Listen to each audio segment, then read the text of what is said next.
Yang lalu sudah saya jelaskan bahwa hidup selalu berakhir dengan kematian.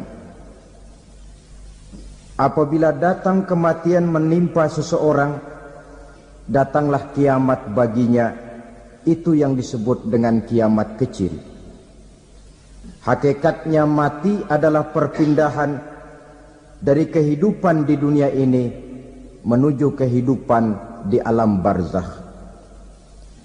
Menunggu kita di alam barzakh sampai datangnya saat kiamat. Entah 10 tahun, entah 100 tahun, entah 1000 tahun, hanya Allah saja yang maha tahu. Adapun orang-orang beriman yang melakukan amal kebajikan dalam kehidupan di dunia ini, masa penantian yang lama di alam barzakh buat mereka sebentar saja. Tetapi bagi orang-orang kafir yang ingkar, yang tidak beriman kepada Allah, yang hidup di dunia cuma menumpuk-numpuk dosa, tentu penantian di alam barzakh akan merupakan waktu yang sangat lama. Bukankah dalam kehidupan kita waktu itu memang relatif? Contoh misalnya, bagi pemuda-pemudi yang sedang duduk asyik memadu cinta, waktu 4-5 jam saja rasanya cuma 4-5 menit. Tenggelam oleh keasikan. Tapi buat orang yang berbaring di rumah sakit, meratap di balik-balik apa itu tembok derita kata lagu, di balik dinding-dinding penjara, sehari bagai seminggu, seminggu rasa sebulan, sebulan boleh jadi rasa setahun. Penantian yang sangat lama. Kapan kiamat itu akan datang? Ini rahasia Allah. Jangankan kita yang orang awam, baginda Nabi sendiri tidak diberitahu oleh Allah kapan kiamat itu akan terjadi. Tetapi sungguh pun demikian, banyak hadis-hadis yang menjelaskan ciri atau tanda-tanda datangnya kiamat. Nah, kalau sudah bicara soal tanda, tanda kiamat itu ada 2. Pertama yang disebut alamatus sughra, tanda-tanda kecil. Ini waktunya masih ada tenggang. Ada yang dinamakan alamatul kubra, tanda-tanda besar. Artinya kiamat sudah diambang pintu. Apa tanda-tanda kecil dari datangnya hari kiamat itu? Misalnya kata Nabi, apabila ilmu sudah diangkat oleh Allah. Artinya apabila ulama sudah banyak wafat, minat orang belajar agama berkurang, lalu kebodohan nampak merajalela di mana-mana, zina dikerjakan secara terbuka, minuman-minuman keras jadi kebanggaan, itu termasuk di antara tanda-tanda kecil terjadinya hari kiamat. Apalagi misalnya iza waladatil ammatu rabbataha, apabila budak sudah melahirkan tuan. Apa maksudnya? Ada yang mentafsirkan apabila anak sudah bisa membudaki orang tuanya. Orang tua yang melahirkan dia, yang membesarkan dia, demi setelah si anak besar jadi orang berpangkat, bertitel, berharta, berkedudukan, jadilah orang tua itu budaknya.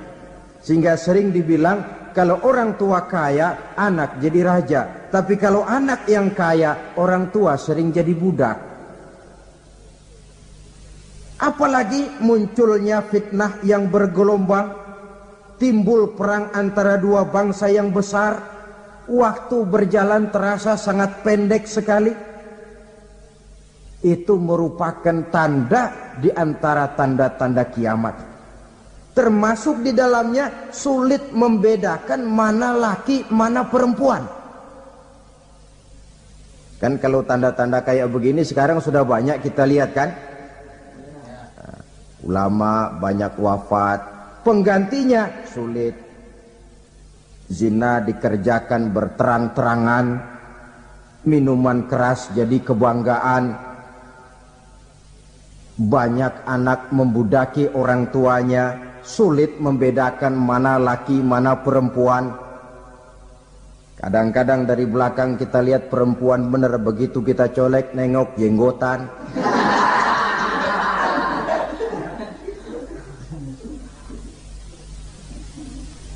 Ini termasuk tanda-tanda kecil, masih ada tenggang sampai akan terjadinya kiamat itu. Nah, yang dimaksud dengan tanda-tanda besar, ini tanda besar artinya kiamat sudah di ambang pintu. Pertama, matahari terbit dari sebelah barat. Apabila matahari sudah terbit dari arah sebelah barat, tertutuplah sudah pintu taubat. Bersabda Nabi kita, la taqumus sa'atu hatta tatlu'a syamsu min maghribiha. Tidak akan datang hari kiamat sampai matahari terbit dari arah sebelah barat.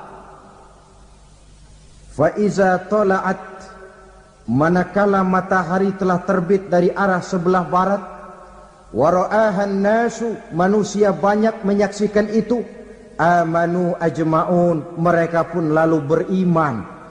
Yang tadinya kafir, yang tadinya ingkar, yang tadinya membangkang, setelah melihat matahari terbit dari sebelah barat, buru-buru beriman, berlomba-lomba mengucap 2 kalimat syahadat. Tapi apa yang terjadi? Kata Nabi, wadzalika hina la yanfa'u nafsan imanuha lam takun amanat min qabl. Hari itu adalah hari yang iman sudah tidak berguna lagi bagi seseorang apabila sebelumnya memang dia tidak pernah beriman. Au kasabat fi imaniha khaira, atau beriman tetapi tidak pernah melakukan kebajikan di dalam keimanannya itu.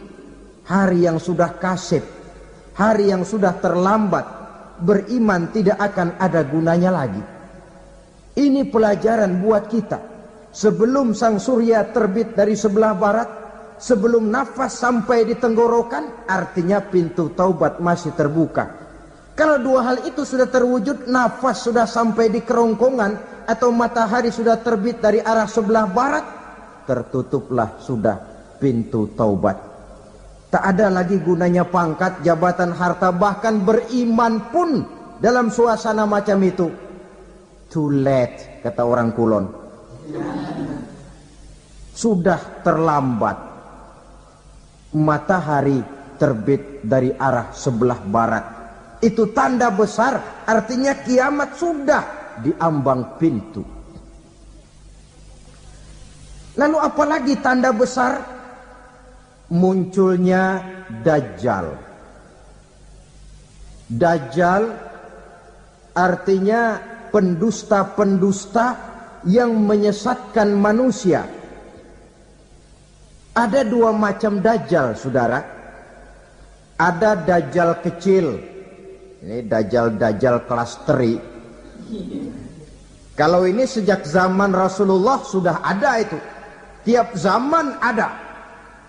Di zaman Rasulullah misalnya ada yang bernama Aswad al-Unsi dari Yaman. Ada yang namanya Musailamah al-Kazzab dari Yamamah.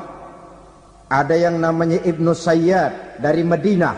Ini Dajjal-Dajjal di zaman Rasul.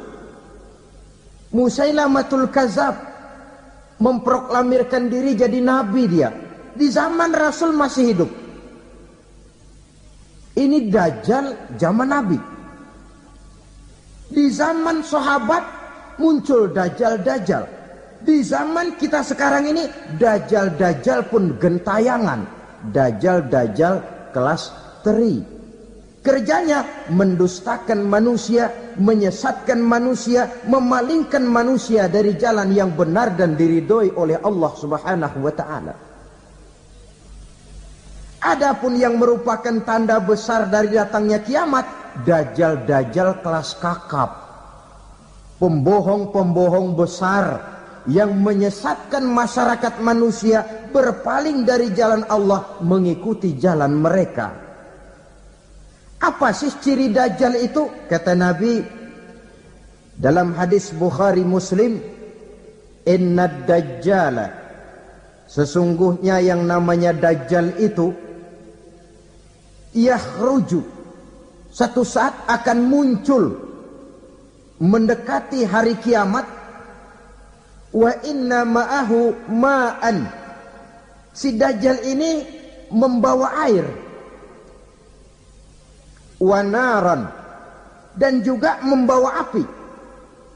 Dua simbol. Di tangan yang satu dia bawa air, di tangan yang satu dia bawa api.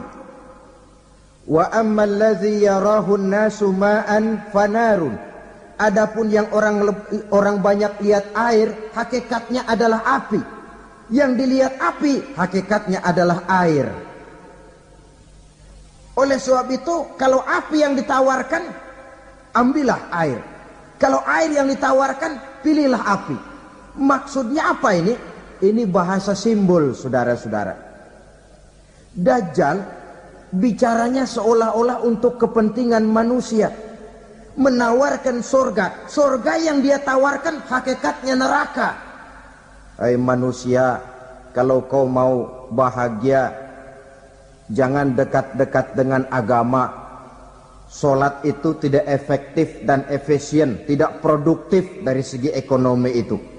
Menghadiri majelis taklim cuma buang-buang waktu. Tahajud, tasbih, tahlil, baca Quran, apa itu? Pekerjaan mubazir saja. Hidup ini cuma sekali, masa yang cuma sekali, manfaatkan dengan sebaik-baiknya. Mumpung, dibawanya sifat mumpung tetapi dalam pengertian yang sangat negatif.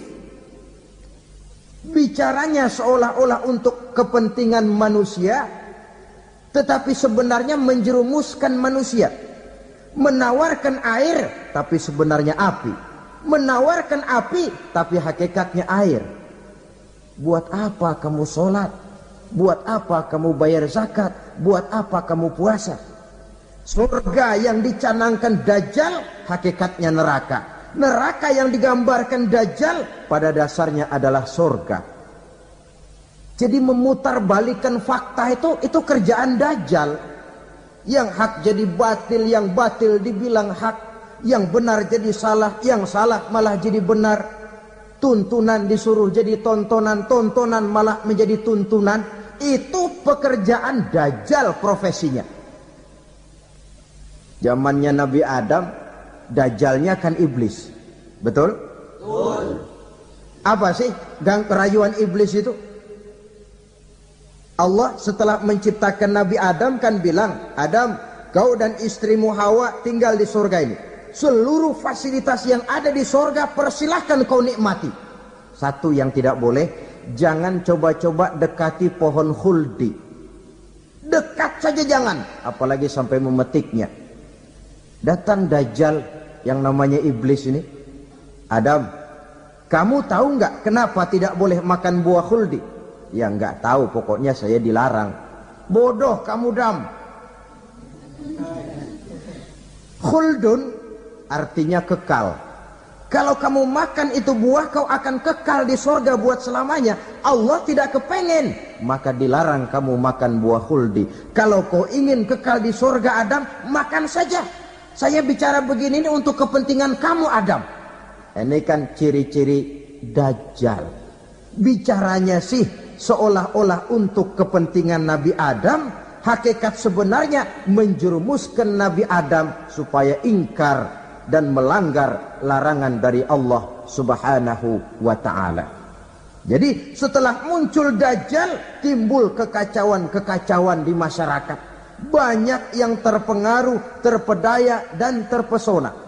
Termasuk mereka yang memproklamirkan diri jadi nabi. mereka yang memproklamirkan diri jadi rasul di zaman sesudah Rasulullah wafat, itu adalah dajjal-dajjal.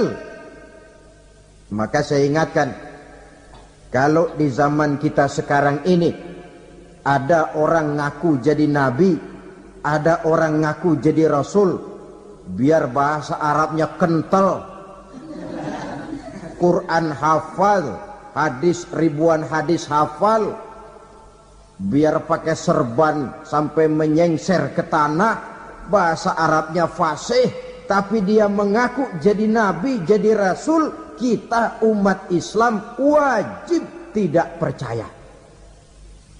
Wajib untuk tidak percaya. Itulah dajjal-dajjal zaman kita sekarang ini. Tidak mustahil mereka datang mempengaruhi orang-orang awam supaya berpaling dari Rasulullah, mengikuti mereka. Nah, di akhir zaman nanti, mendekati hari kiamat, dajjal ini muncul, dajjal kelas kakap, menyesatkan masyarakat manusia untuk berpaling dari Islam, mengikuti seruan mereka. Apalagi di antara datangnya kiamat itu, tanda yang besar itu, turunnya Nabiullah Isa Al-Masih, putra Maryam. Menurut berbagai hadis yang sahih, Nabi Isa Al-Masih nanti akan turun lagi. Tidak membawa risalah yang baru, tapi meluruskan risalah Islam ini yang telah banyak ditinggalkan oleh masyarakat. Bahkan ada hadis menjelaskan beliau akan membunuh Nabi, mematahkan kayu-kayu salib, lalu melaksanakan haji dan umrah mengikuti syariat Nabi Muhammad, bukan membawa agama baru. Menjadi semacam mujaddid, reformer, menyelamatkan manusia dari bisikan dajjal. Bahkan ada riwayat yang menjelaskan bahwa Nabi Isa berhasil mengalahkan dajjal, mengembalikan masyarakat manusia kembali kepada ajaran Islam yang datang dari Allah, dibawa oleh Rasulullah sallallahu alaihi wasallam. Dengan kata lain, turunnya Nabi Isa bukan sebagai nabi dan rasul baru, tetapi mengikuti syariat Nabi kita Muhammad sallallahu alaihi wasallam. Saudara hadirin, ibu-ibu hadirat yang saya hormati, kemudian apalagi di antara tanda-tanda besar akan datangnya kiamat itu? Keluarnya asap atau awan. Kata Nabi, inna min asrati sa'ah dukhanan yamla'u ma bainal masyriqi wal maghrib. Di antara tanda-tanda kiamat, munculnya awan atau asap yang memenuhi antara langit dan bumi. Ini pun diperkuat dalam surah Ad-Dukhan ayat 10. Fartaqib yauma ta'tis sama' bidukhanin mubin fayughshan nas hadza azabun alim. Bagi orang-orang yang beriman, mereka biasa-biasa saja. Tapi bagi orang kufur, datangnya asap dan awan ini merupakan azab yang kelewat pedih. Barangkali sedikit mendekati gambaran tentang azab yang pedih ini, saya ingatkan alam pikiran kita kepada peristiwa yang belum lama terjadi. Pernah dengar berita bocornya reaktor nuklir di Chernobyl, Uni Soviet? Pernah dengar? Nah. Bocornya reaktor nuklir di Chernobyl yang mengakibatkan ratusan bahkan sangat mungkin ribuan nyawa. Cuma satu reaktor. Bagaimana kalau seluruh cadangan nuklir yang dimiliki oleh para negara adik kuasa ini diledakkan? Bahkan yang konon menurut catatan, cadangan nuklir yang dimiliki bersama oleh Amerika dan Rusia sekarang ini sudah sanggup memusnahkan 6 miliar manusia. 1,5 kali lebih banyak dari jumlah manusia yang nongkrong di permukaan bumi ini. Saudara-saudara hadirin yang saya hormati, lalu saat mendekati hari kiamat, apalagi tandanya? Setelah Nabi Isa wafat, pada saat turunnya yang kedua kali,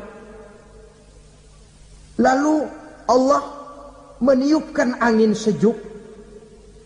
Semua orang-orang beriman, orang-orang baik wafat. Sehingga penghuni bumi ini cuma tinggal lagi terdiri dari orang-orang kafir. Tidak ada lagi di bumi ini yang bisa mengucapkan Allah. Sehingga dalam hadis qudsi itu ada keterangan, Innallaha azza wa jalla yaqulu li Israfil. Allah pernah pesan kepada malaikat Israfil. Kata Allah, Israfil, Iza sami'ta qailan yaqul Allah Allah fa akhirin nafakh 40 sanatan ikraman liqailiha. Hai Israfil, apabila kau dengar di permukaan bumi masih banyak orang yang mengucapkan Allah Allah, maka tunda sangkakala kiamat itu 40 tahun. Untuk apa? Ikraman liqailiha, menghormati orang yang mengucapkan Allah Allah itu. Wah, jadi karena sekarang masih banyak yang mengucapkan Allah, besar hatilah kita, masih jauh kiamat itu. Tapi jangan lupa, kiamat pribadi, kiamat kecil itu yang nggak kita sangka-sangka. Ajal datang mencabut nyawa, itu kiamat pribadi, dan itu yang pasti kita hadapi, dan itu yang membuat kita tidak boleh bersikap main-main di dalam kehidupan sekarang ini. Saudara hadirin yang saya hormati, tidak ada lagi orang-orang muslim. Seluruh penduduk dunia ini kafir. Lalu terciptalah struktur sosial yang berlandaskan prinsip hidup semau gue. Bakal terjadilah prinsip di mana yang kaya menyantap yang miskin, yang kuat menindas yang lemah. Hidup sudah bagaikan di rimba belantara, berlaku hukum rimba. Siapa yang kuat dia yang menang, siapa yang lemah menjadi mangsa. Timbul kekacauan, maksiat merajalela, munkarat menjadi-jadi, sehingga isi bumi ini penuh dengan segala macam perbuatan dosa. Tidak ada perlunya lagi alam diperpanjang temponya. Datang saat yang sudah dijanjikan oleh Allah Azza wa Jalla, maka terjadilah yang disebut kiamat kubra, kiamat besar, kiamat hancur-hancuran. Bagaimana kejadian ini dimulai? Dalam surah Az-Zumar ayat 68, Allah subhanahu wa ta'ala berfirman, wa nufikha fis suri fasa'iqa man fis samawati wa man fil ardi illa man sya'allahu. Maka manakala ditiuplah sangkakala, terkejutlah seluruh yang ada di langit dan seluruh yang ada di bumi. Bila saat kiamat datang, Allah perintah malaikat Israfil, Israfil, tiup sangkakalamu. Ditiuplah sangkakala oleh malaikat Israfil. Yang akibat daripada tiupan itu, seluruh yang ada di langit, seluruh yang ada di permukaan bumi terkejut. Yang ada di langit siapa? Malaikat kan. Bayangin aja kalau malaikat kaget, apalagi kita. Terkejut seluruh makhluk yang ada di bumi, yang ada di langit mendengar suara sangkakala itu. Bunyinya tidak sanggup kita bayangkan dahsyatnya. Ledakan nuklir, ledakan neutron, belum apa-apa ketimbang bunyi sangkakala malaikat Israfil ini. Nah, lalu mendengar bunyi sangkakala ini, gemparlah makhluk, kacaulah alam. Bumi gempa, planet-planet bertabrakan, gunung meletus, air laut tumpah ke darat, angin topan bertiup, halilintar menyambar. Lalu semua yang bernama hidup mati total. Mati bareng tanpa persiapan. La haula wala quwata illa billah. Saya kadang-kadang dalam tafakur bermohon, ya Allah, mudah-mudahan saya enggak nemuin kiamat beneran. Ngeri. Tidak bisa kita bayangkan macam apa suasana seperti itu. Allah saja banyak memberikan gambaran, misalnya Al-Qari'ah, wa mal qari'ah, wa ma adraka mal qari'ah. Kejadian yang menggemparkan. Tahukah kamu apa kejadian yang menggemparkan itu? Yauma yakunun nasu kal farasil mabsus wa takunul jibalu kal ihnil manfus. Pada saat itu manusia berterbangan bagai kupu-kupu. Gunung berterbangan seperti kapas ditiup angin. Gunung saja macam kapas, konon lagi manusia. Kematian total, mulai semut sampai gajah mati, jin mati, iblis mati, malaikat mati. Malaikat saja mati. Saudara hadirin yang saya hormati, kematian total yang tanpa persiapan. Orang bilang, Pak, kalau mati bareng begitu yang repot malaikat maut dong ya. Cabut sana, cabut sini. Itu kalau menurut logika kita, mestinya begitu menurut logika. Tapi logika juga yang bilang nggak perlu serepot itu. Sebab untuk mematikan listrik di wilayah DKI, di wilayah Jakarta, nggak perlu tiap rumah didatengin matiin, ya lama. Cukup dari kantor pusatnya saja PLN tekan satu tombol, gelaplah seluruh Jakarta. Saudara hadirin yang saya hormati, kematian total. Lalu setelah kematian total, planet-planet juga mati, dalam arti tidak bergerak dan beredar. Angin mati, dalam arti tidak bertiup. Air mati, dalam arti tidak ada riak gelombang. Pokoknya semua mati. Kullu nafsin za'iqatul maut, semua yang bernafas mati. Dalam ayat lain, kullu man 'alaiha fan, semua yang ada di permukaan bumi fana. Yang kekal cuma Allah Subhanahu wa ta'ala. Yang paling belakang mati malaikat maut dan malaikat Israfil. Tapi mati juga sesuai dengan janji Allah. Menurut hadis Bukhari Muslim dari Abi Hurairah, masa tenggang waktu antara kematian total pada tiupan sangkakala pertama dengan proses kebangkitan pada tiupan sangkakala kedua 40 lamanya. Tidak dijelaskan oleh Abi Hurairah 40 jam, apa 40 hari, apa 40 tahun. Hadis-hadis cuma menyebutkan 40 saja. Sunyi alam, yang tinggal cuma Allah saja lagi. Ketika itu Allah berseru-seru, katanya, limanil mulkul yauma. Siapa para penguasa hari ini? Mana itu raja-raja dan penguasa yang dulu mengaku jadi Tuhan? Fir'aun. Mana Fir'aun sekarang? Yang dulu jadi raja, merasa berhasil, sombong, lalu tidak mau turun-turun dari kekuasaannya, sampai kepada puncak kekurang ajarannya mengangkat diri jadi Tuhan. Mana itu Fir'aun? Namrus. Mana sekarang Namrus? La ilaha illa ana. Ternyata tidak ada Tuhan lain selain daripada aku, kata Allah. Proses kemudian, saudara-saudara, turunlah hujan dari langit. 40 lamanya hujan itu. Tidak jelas juga 40 jam apa 40 hari. Setelah air turun membasahi, datanglah tiupan sangkakala yang kedua.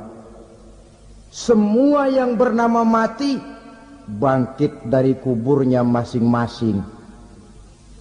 Ini yang disebut yaumul ba'tsi, hari kebangkitan. Allahu Akbar.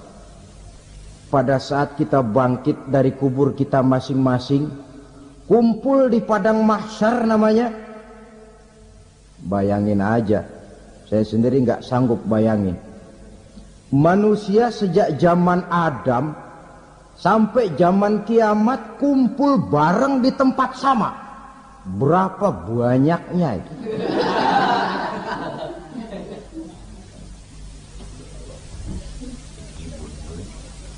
Dan yang luar biasa menurut satu riwayat, pada saat bangkit itu, Masya Allah, roman muka kita berubah, disesuaikan dengan amalan kita waktu di dunia ini. Barang siapa yang waktu di dunia amalannya itu amalan tikus, di akhirat nanti dia bangkit dari kubur, mukanya seperti muka tikus. Gagah betul badannya, tapi mukanya seperti tikus. Kenapa? Amalannya waktu di dunia seperti amalan tikus. Apa amalan tikus itu? Suka ngegeragoti barang yang sudah disimpan rapi-rapi. Orang sudah simpan uang rapi-rapi, simpan perhiasan rapi-rapi, digeragoti oleh tikus. Maling-maling, pencoleng-pencoleng, koruptor-koruptor, itu nanti di akhirat nanti kita lihat mukanya seperti muka tikus. Oh, ini waktu di dunia suka nyolong, mukanya seperti muka tikus. Barang siapa yang waktu di dunia ini amalannya itu amalan macan, dia akan bangkit nanti mukanya seperti muka macan. Apa amalan macan? Macan itu amalannya menang-menangan. Orang yang mau menang saja nggak mau mengalah. Coba lihat di hutan, kenal hutan nggak? Di hutan, raja hutan di mana-mana pasti macan. Betul kan? Betul. Padahal hutan belum pernah bikin pemilihan umum. Tapi macan tidak peduli ada pemilihan umum apa tidak, pokok saya raja. Sebab apa? Macan jadi raja itu bukan karena benar, tapi karena kuat jadi raja. Setelah dia jadi raja, rakyat hutan yang mesti dilindungi malah dimakan oleh raja macan. Kambing rakyat hutan dimakan oleh macan. Ayam rakyat hutan dimakan oleh macan. Itu nanti kita lihat di akhirat itu mukanya seperti muka macan, gagah betul. Lalu barang siapa yang di dunia ini amalannya itu seperti amalan anjing, nanti dia punya muka seperti muka anjing. Apa amalan anjing? Pertama, anjing itu kalau disuruh jaga rumah, dia tidak bisa membedakan mana maling, mana tamu. Biar yang datang maling, kalau bawa tulang, anjing kalem. Yang kedua, anjing itu akan setia kepada siapa saja yang memberinya roti. Siapa yang memberinya roti, itulah majikannya. Apa kata majikannya, pasti dia laksanakan. Soal benar atau salah, dia tidak peduli. Setelah anjing dapat roti, dia tidak punya pilihan lain kecuali bilang, abdi mah kumaha juragan wae ayeuna mah.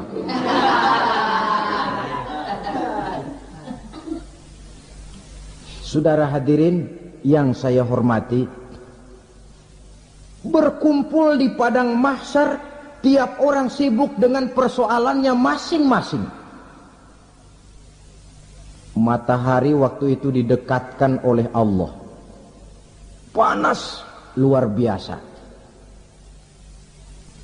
Ada yang saking panasnya itu mencucurkan peluh keringat sampai sebatas mata kakinya, ada yang keringatnya sampai sedengkulnya, ada yang keringatnya sampai sepusatnya, ada yang keringatnya mengalir sampai sebahunya, ada yang kelelap oleh keringatnya sendiri, sementara orang di sampingnya nggak apa-apa. Bergantung lagi amalan dia waktu di dunia ini. Saudara-saudara, sebagian orang dalam kepanikan padang mahsyar berombong-rombong datang mereka menghadap Nabi Adam. Ya Adam, anta abal bashar. Hai Adam, Tuhan adalah bapak moyang manusia. Kami sebentar lagi akan disidang, dimintakan pertanggungan jawab. Tolonglah kami, hai Adam. Kata Nabi Adam, jangankan nolongin sampean, saya sendiri tanggung jawab di hadapan Allah ketika dulu tidak boleh makan khuldi, saya serobot. Sudahlah, urus diri masing-masing saja, nafsi. Begitu kata Nabi Nuh, begitu kata Nabi Ibrahim. Tiap orang bertanggung jawab sendiri-sendiri. Ketika itulah saudara-saudara, nikmatnya menjadi umat Nabi besar Muhammad sallallahu alaihi wasallam. Sebab apa? Walaupun menurut abjad kita ini umat paling belakang, karena paling belakang kita ini toh, karena Nabi Muhammad adalah Nabi akhir, tapi akan dihisap lebih dulu, lewat di atas sirat lebih dulu, masuk surga lebih dahulu ketimbang umat-umat belakangan. Ketika Rasul mendekati ajal, beliau tanyakan itu kepada malaikat Jibril. Malaikat Jibril berkata, Muhammad jangan khawatir, Allah sudah berjanji, inni haramtul jannata ala sairil anbiya hatta tadkhulaha anta, wa haramtuha ala sairil umami hatta tadkhulaha ummatuka. Surga aku haramkan buat seluruh nabi kecuali kalau engkau Muhammad sudah masuk ke dalamnya, dan surga aku haramkan buat seluruh umat kecuali kalau umatmu Muhammad sudah masuk ke dalamnya. Logikanya, walaupun menurut abjad kita umat paling belakang, bakal dihisap paling dulu, lewat di atas sirat paling dulu, masuk surga paling dulu, kalau mampir ke neraka juga paling dulu. Ya resiko. Jangan mau enaknya aja paling dulu. Saudara hadirin yang saya hormati, setelah masa kebangkitan itu jangan dikira begitu bangkit langsung diperiksa. Masih menunggu menanti ribuan tahun perhitungan padang mahsyar untuk sampai kepada proses yang disebut yaumul hisab, hari perhitungan. Seorang demi seorang bakal dipanggil. Bayangkan saja, kita se-RT saja di absen, kadang-kadang perlu waktu lama. Ini manusia sejak zaman Nabi Adam sampai datang hari kiamat, satu demi satu disidang di hadapan Qadhi Rabbul Jalil. Status sosial copot sudah waktu itu. Yang pernah jadi hartawan di situ tidak lagi kelihatan kehartawanannya. Yang pernah jadi jenderal tidak lagi dipanggil jenderalnya. Yang ustadz tidak lagi dipanggil al-mukarramnya. Seluruh status sosial selesai. Dipanggillah kita seorang demi seorang menghadap Qadhi Rabbul Jalil. Bagaimana proses penghisaban itu? Pertama, proses tanya jawab. Di antaranya ada hadis menyatakan, lan tazula qadama 'abdin yaumal qiyamah hatta yus'ala an arba'i khisalin. Besok di hari kiamat tidak akan bergeser telapak kaki seorang hamba sampai dia ditanya lebih dulu tentang 4 persoalan. Tentang ilmunya. Kemana ilmu itu diamalkan? Tentang umurnya. Di mana umur itu dihabiskan? Tentang masa mudanya. Kemana masa muda itu dipakai? Tentang hartanya. Dari mana harta itu didapat dan kemana harta itu dibelanjakan. Ini termasuk proses tanya jawab. Jadi kalau istilah pengadilan dunia, nama Fulan bin Fulan. Kamu waktu di dunia diberikan umur panjang untuk apa? Pernah mengalami masa muda, kemana kau habiskan masa remajamu? Kau diamanahkan ilmu, dengan apa ilmumu kau amalkan? Kau diberikan harta, dari mana harta kau dapat, kemana kau belanjakan? Tak seorang pun yang bisa mungkir. Sebab apa? Dikala itu yang menjadi saksi bukan orang. Yang menjadi saksi adalah seluruh anggota badan kita. Tangan bicara, kaki jadi saksi terhadap seluruh amalan yang pernah kita kerjakan pada saat kehidupan di alam dunia ini. Selesai proses tanya jawab, lalu diperlihatkan buku catatan kita waktu hidup di dunia ini. Jangan lupa Allah itu menyiapkan 2 superkomputer kepada kita. Sebelah ditempelin sebelah kanan, yang sebelah tempelin di sebelah kiri. Komputer itu namanya Raqib dan Atid. 2 malaikat yang apabila baik kita lakukan, refleks saja akan menulis kebajikan kita. Jahat kita kerjakan, akan tertulis. Catatan itu nanti diperlihatkan kepada kita. Waduh, alangkah malunya pada saat diperlihatkan catatan kita, buku rapot kita merah melulu. Barangkali diperiksa sambil diomelin, brengsek lo. Buku merah melulu begini, bagaimana waktu hidup di dunia? Tidak cukup diperlihatkan buku catatan kehidupan, rekaman kehidupan. Rekaman kehidupan kita secara utuh sejak terlahir sampai ajal datang merenggut nyawa.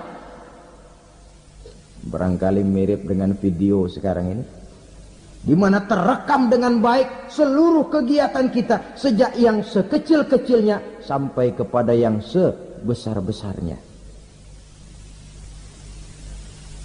Untuk kemudian kita pun menerima balasan. In khairan fa khairun wa in syarran fa syarrun. Kalau baik ya baik balasannya, kalau jahat ya jahat juga balasannya. Catatan-catatan kita diberikan. Kalau banyak kebajikannya diberikan di tangan kanan dengan cara yang halus. Kalau banyak kejahatannya diberikan dari sebelah kiri atau dilempar dari belakang. Itulah sebabnya sejak di dunia ini kita sudah mohon kepada Allah. Ketika berwudu membasuh tangan kanan, apa kita bilang? Allahumma a'tini kitabi biyamini wa hasibni hisaban yasira. Ya Allah, berikan saya kitab di tangan kanan, dan kalau saya memang perlu dihisab, hisablah saya yang seringan-ringannya. Tangan kiri berlindung kita kepada Allah. Jangan sampai diberikan kitab di tangan kiri atau dari arah sebelah belakang. Wa a'udzubika an tu'tiya kitabi bishimali aw min wara'i zuhri, dari arah sebelah belakang. Na'udzubillah min dzalik. Setelah selesai lewat proses penghisaban, lewat mizan, timbangan, maka yang sudah selesai dihisab itu bergeraklah menuju sirat, jembatan yang terbentang menuju surga melalui neraka. Saudara-saudara, panjangnya perjalanan sirat itu memakan waktu ratusan tahun. Tetapi orang yang lewat di atas sirat pun macam-macam, bergantung amalannya ketika di dunia ini. Ada yang lewat di atas sirat itu kalbarkil khatib, seperti kilat yang menyambar, lep, sudah sampai dia di surga. Cepat bukan main. Ada yang lewat di atas sirat itu seperti orang lari-lari. Ada yang lewat di atas sirat itu seperti orang jalan biasa. Ada yang sambil merangkak, ada yang sambil ngesor, ada yang sambil gelayutan. Ada yang selamat sampai ke ujung ke surga, ada yang tergelincir jatuh masuk ke dalam neraka, bergantung amalannya dalam kehidupan di dunia sekarang ini. Tiap kita akan melewati yang namanya sirat ini. Saudara-saudara kaum muslimin yang saya hormati, dengan demikian mereka yang selamat melalui sirat sampai ke terminal akhir surga, mereka yang ketika dihisab ternyata banyak kejahatannya daripada kebaikannya, mereka singgah di dalam neraka. Nah, adapun orang-orang yang beriman menurut ayat Quran dan hadis Nabi itu nanti ada bermacam-macam. Ada orang beriman itu yang dimasukkan surga. Ada orang beriman itu yang dimasukkan ke dalam surga. Ada orang beriman itu yang disebut penduduk surga. Kenapa lain-lain, Pak? Karena waktu di dunia amalannya juga lain-lain. Ada orang beriman yang masuk surga. Ini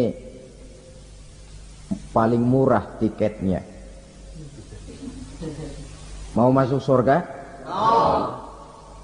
Kata Nabi begini, ma min abdin qala la ilaha illallah thumma mata ala dhalik illa dakhala al-jannah. Kalau seorang hamba sudah mengucap dua kalimat syahadat, dia yakin dengan kebenaran kalimat itu sampai matinya, orang itu akan masuk surga. Abi Dzar yang waktu itu diajak bicara heran, ya Rasul kok gampang betul? Iya. Walaupun orang itu mencuri, iya. Walaupun orang itu berzina, iya. Biar dia mencuri, biar dia berzina, kalau dia sudah mengucap dua kalimat syahadat, dia yakin dengan kebenaran kalimat itu sampai matinya, itu orang akan masuk surga. Jadi masuk surga cukup dua kalimat syahadat, yakin sampai mati, masuk surga. Itu perkara masuk. Tapi kalau pertanyaannya diterusin, masuknya kapan, Pak? Nah, ini lain lagi urusannya. Sebab ada yang masuknya itu langsung, ada yang mampir dulu. Di sana tempat cuma dua, kalau tidak surga, neraka. Mau ke surga tapi mampir dulu, yang mampirnya jelas di neraka.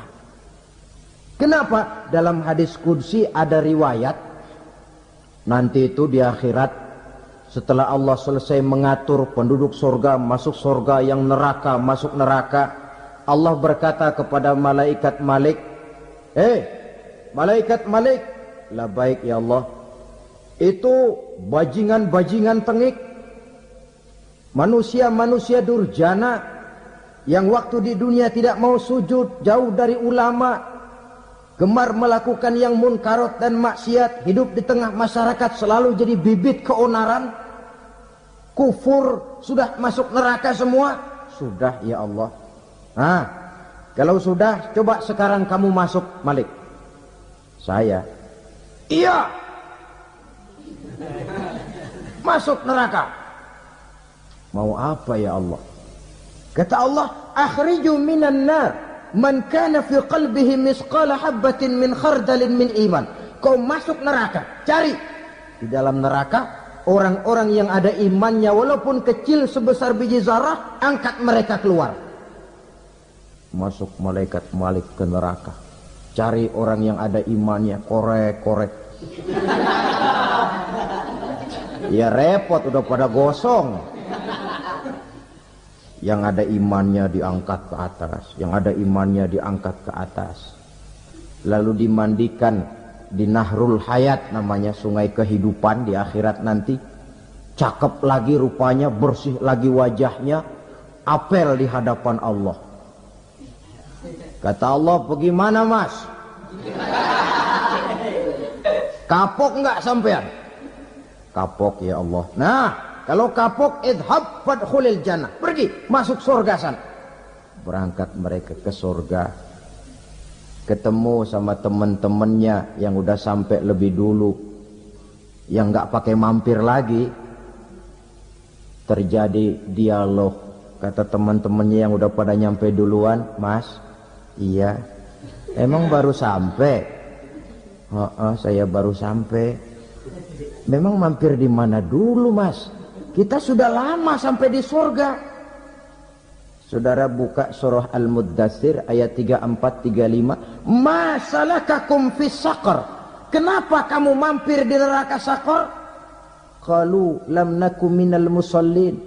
Mereka menjawab, kami mampir di neraka Saqar, Mas, gara-gara dulunya kami waktu di dunia tidak pernah sholat. Tidak pernah sholat? Tidak pernah. Karena rumahnya dekat masjid. Cuma dekat doang, Mas. Sholat mah enggak saya. Enggak pernah ngasih makan fakir miskin. Tidak pernah hadir di majelis taklim, pendeknya tidak pernah melakukan kebajikan, maka saya pun mampir di neraka Saqar. Untung betul saya punya iman, Mas, sedikit. Waktu hidup di dunia dulu saya pernah mengucap 2 kalimat syahadat, sekali-kalinya waktu mau kawin. Masya Allah.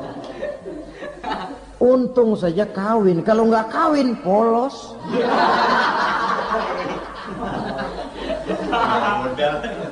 Itu juga pengulu sudah setengah mati ngajarin.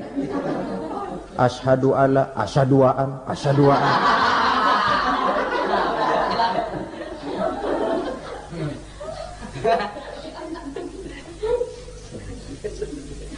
Ini namanya masuk surga, ada mampir dulu. Ada pula orang mukmin itu yang dimasukkan surga. Namanya dimasukkan kan terima beres. Saya masuk ke rumah, jalan sendiri, cari tempat sendiri. Saya dimasukkan ke dalam rumah, terima beres. Pokok ada di dalam, itu dimasukkan namanya. Nggak pakai mampir. Tapi tentu tiketnya lebih mahal ketimbang yang pertama tadi. Apa kata Allah? Innal ladzina amanu wa amilus salihat la ukaffiranna anhum sayyi'atihim wa la udkhilannahum jannah. Sesungguhnya orang-orang yang beriman kemudian beramal soleh, kami hapuskan segala dosa dan kesalahannya, kami masukkan mereka ke dalam surga.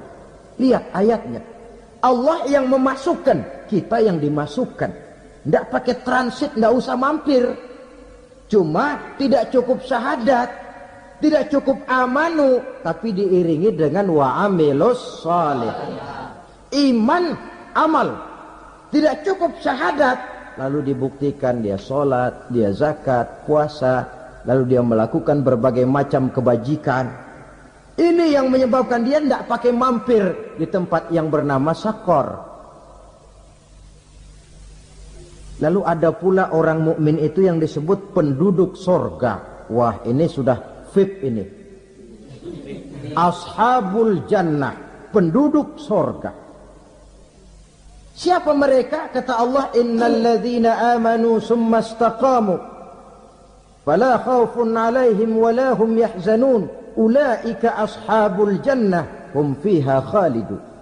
Sesungguhnya orang-orang yang beriman lalu istiqamah, tetap dalam melaksanakan perintah Allah, tidak goyah, tidak labil tapi stabil, istiqamah, mereka tidak takut dan tidak bersedih hati. Merekalah penduduk surga. Iman, istiqamah. Tidak punya duit, sembahyang. Banyak duit, sembahyang. Miskin, sembahyang. Kaya, tetap sembahyang. Istiqamah. Kadang orang kalau susah rajin ke masjid, banyak duitnya ngelihat masjid melengos. Itu yang dibilang waktu miskin hamba Allah, setelah kaya jadi hamba harta. Bergeser, tidak ada nilai istiqomahnya. Saudara-saudara, dengan begitu penduduk neraka itu dua. Ada penduduk permanen, ada penduduk yang semi permanen. Yang semi permanen orang-orang beriman yang mempunyai dosa besar. Mereka masuk ke neraka untuk menerima azab sesuai dengan dosanya. Bila selesai masa azab itu, mereka akan diangkat untuk ditempatkan kembali ke dalam surganya Allah Subhanahu wa ta'ala. Nah, dikala itulah saudara-saudara ada yang disebut syafaat dari Rasulullah Sallallahu Alaihi Wasallam. Tapi tentu jangan lupa syafaat ini ibarat kain menambal dia. Kita punya kain bolong-bolong sedikit, syafaat yang menambal. Solat kita ada kurang dikit, sedekah kita ada campur riak dikit, amalan kita ada tidak karena Allah dikit, kita berharap syafaat. Jadi biarlah kain masih bolong-bolong, yang penting punya kain. Tapi kalau kainnya tidak ada, yang ditambal apanya? Solat tidak, puasa tidak, zakat tidak, berharap syafaat saja. Ya, terlalu berlebihan itu. Saudara hadirin yang saya hormati, apabila selesai proses penghisaban, proses penghitungan, maka dikala itulah manusia terbagi dalam dua kelompok besar. Fariqun fil jannah wa fariqun fis sa'ir. Sekelompok orang-orang beruntung yang masuk ke dalam surga, dan sekelompok lagi masuk ke dalam neraka. Akan memakan waktu untuk menceritakan sifat surga dan neraka, tapi insya Allah pada kesempatan pertemuan lain saya sampaikan. Namun sebagai gambaran umum cukuplah saya sampaikan sebuah hadis qudsi. Allah jelaskan, a'dadtu li